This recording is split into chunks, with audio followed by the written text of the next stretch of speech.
Hey everyone, Matt here from Docs Running, and today we're going to do a comparison review, or should I upgrade episode, of the New Balance Fresh Foam 1080 version 14 versus the New Balance 1080 version 15. So these are both part of New Balance's premium neutral training shoe, and the 1080 has been a very popular shoe for many years. It's gone some big changes. Version 13 was crazy light, super soft, and really mushy underfoot. Version 14 was a really refined shoe where it firmed up a little bit, kept some really good geometry, and while not my favorite shoe, it has just been a phenomenal shoe for walking. And I'd say, even though I've run 30-40 miles in this shoe, I have walked a ton more and probably had this shoe on my feet at least once or twice a week over the last year that I've had it. It's really comfortable, great shoe for walking, but not as responsive, and maybe kind of less on the running shoe thing, kind of more versatile between running and walking. Version 15 takes this series in a completely different direction. New foam, new fit, new ride underfoot. It is completely different, and it's honestly a little bit confusing as to where this is going. It's a great shoe, but for those that were in version 14, version 15 is totally different. So for those who are going, hey, I'm in version 14, I want to upgrade to 15, should I upgrade to 15? Or if they're even interested in this series and you're trying to figure out which one might work better for you, that's to help you clarify that, because these couldn't be almost more different. So as always, let's get right into specs. In my size 10, this is how these measured. Version 14 is coming in at 306 grams or 10.8 ounces, so it was a big weight gain over version 13. Version 15 drops quite a bit. My size 10 is 9.3 ounces or 264 grams, so massive ounce and a half weight drop, and that is really noticeable on foot. The stack heights are also different. Even though there's tall sidewalls in the version 14, the stack height's 38 millimeters in the heel, 32 in the forefoot. Version 15, although there's some technicalities with this, it's about 40 millimeters in the heel, 34 in the forefoot. So while they're both 6 millimeter drops, that's not how they feel. And let's start off with the geometry first before we talk about the foams. The geometry is, with these shoes being taller, a lot of times you really need to have a rocker profile. There's not a lot of flexibility here, because when you get this much foam, not all foams flex a lot, and so in this case, you need a large heel bevel, a large forefoot rocker to create an artificial rocker for your foot to be able to continue rolling forward. If you don't have that, it gets really stiff. That's why version 14 works phenomenally as a walking shoe. It rolls really nicely. You can use it for running, but the foam's not super responsive. You certainly can do it, but for me, it just wasn't my favorite thing, although lots of people do it. Version 15 is not as rocker. The rockers are much more flat. Yes, it's got a decent heel bevel. There's some geometry here. There's this nice kind of thing in the side of the sidewall here where it collapses really nicely and again creates that nice force, but you have to actually be running and compress that a lot. During walking, I don't get that as much, okay? It feels a lot more, the bevel feels more centered, it's still there, but the other pieces, the forefoot is not nearly as rockered. A lot more of that comes from more flexibility and a lot more bounce off the foam. So this shoe ends up, even though this actually has less flex, this shoe feels like it rolls. It is a much smoother ride. Version 15 feels a lot snappier underfoot, and that's also because the foams are totally different. The fresh foam in version 14 really feels like it compresses a lot. It doesn't give you a lot of rebound. That was kind of a complaint that I had, but I also get kind of where it sits as a running, walking shoe. That makes sense. It just doesn't give you a lot of rebound like version 13 for some people did. Version 13 was really mushy for me, and I didn't feel like there was any rebound either, but I've also seen people racing it, so maybe it's just me.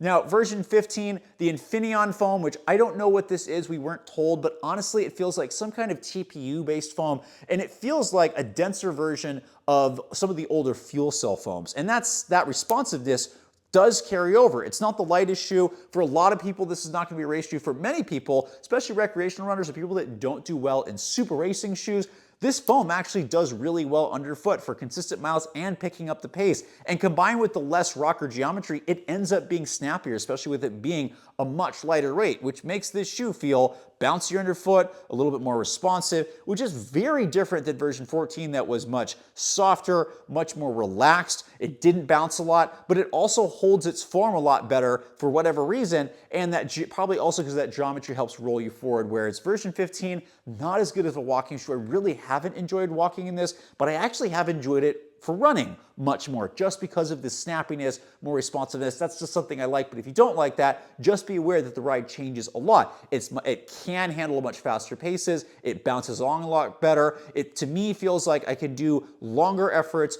and a lot more like running type efforts in this shoe, but version 14 just rolled nicely and was really good for plodding along, especially at slower paces. Just know personalities are going to be extremely different between the shoes, and also much smoother just from the geometry here. If you want more rocker, this is going to be great. If you don't want a rocker shoe, version 15 is probably going to be a better option, just because even with the foam, it flexes a lot more despite having more stack height, which is really interesting to me, and more things that if you look at the written review, I kind of dive into how that can change some mechanics, which is really, really interesting. In terms of fit, these are also really different. Version 14, low volume, but wider. Not the widest shoe on the market, not an Ultra, not a Topo, but it's got a good amount of room, and this is the normal width. If you need more room, you could obviously get a 2E, 4E, the larger sizes there. But the volume was lower and kind of sat lower on the toes, which was nice because the security was actually really, really good. In version 14, that moves in the opposite direction. It's not narrow, but it definitely snugs up, but the volume is way higher. There's a lot more room in this upper, and I really had to tighten down those laces to get a secure fit. And even then, I kind of struggled. People with higher volume feet, you are going to love this shoe. There's a lot of height to the upper, and again, if you don't tighten the laces like me, there's tons of room in here, which again, can be really good for some people. For me, I just had a really hard time locking down the upper, also because it's much more of a knit than a mesh now, so there's a lot more flexibility to this, and there's not a ton of overlays or knit areas like version 14 that had a lot of security and a thicker upper, which I eventually did like. Initially, I was like, oh, it's a little heavy,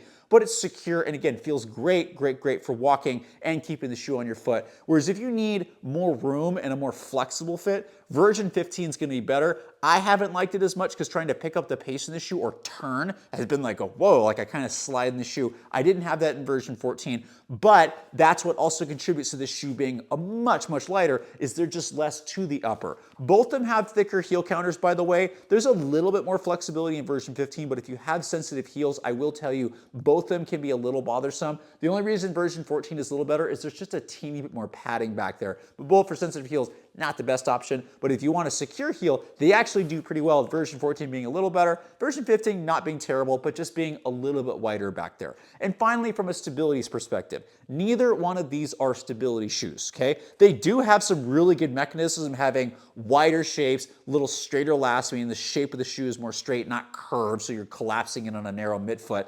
And the other component is there are some sidewalls. The sidewalls are better in version 14. They are less present in version 15. So while I felt like version 14 wasn't a completely stable shoe, it did have some elements that just made it a little bit guided for those who just need a mild amount. Version 15 does things differently, where the lateral heel actually collapses quite a bit. So if you have lateral sensitivities, this is not a good shoe for you. But if you do want a little lateral bias, if you tend to pronate a little bit, this will actually take you lateral a little bit, and the filled midfoot actually holds you off. So not a stability shoe, not even stable neutral, but some mild guidance evidence that people with the neutral mechanics just need a touch of guidance are going to do okay in, but neither one of these are stability shoes. And like I said, completely different. If you want a better run-walk shoe that's more compliant, a little softer underfoot, that just has this nice roll that kind of feels great on your foot after like long hours of standing, this is going to be the better shoe, especially if you have a lower volume foot but still want a teeny bit more room.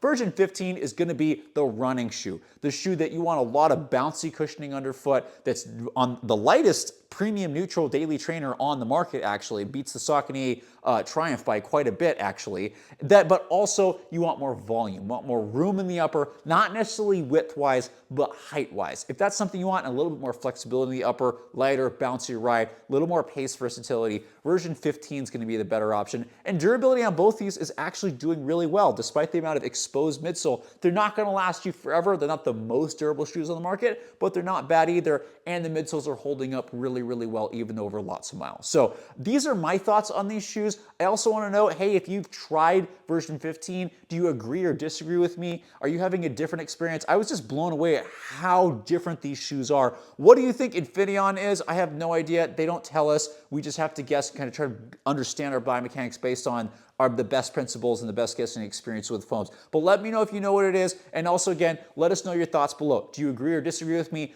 Please, please, please add a comment if you have something to add, because anything you can add is going to help people coming in here. It's not just about me. I want not only myself, the people on Doctors Running, but you all to be able to help contribute to teaching others about, hey, what's going to work best. If you have different experiences, let people know so people can come here to figure out what works best for their feet. Because at the end of the day, the hope here is to help keep you healthy, help you make good decisions on what shoes to consider, not to sell you shoes. In fact, if this pushes you away from either one of these and it gets you to a better option, great. If it brings you to one of these shoes because it matches your mechanics, also great. We want to help you figure out what works best for you, because at the end of the day, that's what's going to keep you most healthy, and that's going to keep you running without having to make this stuff too complicated.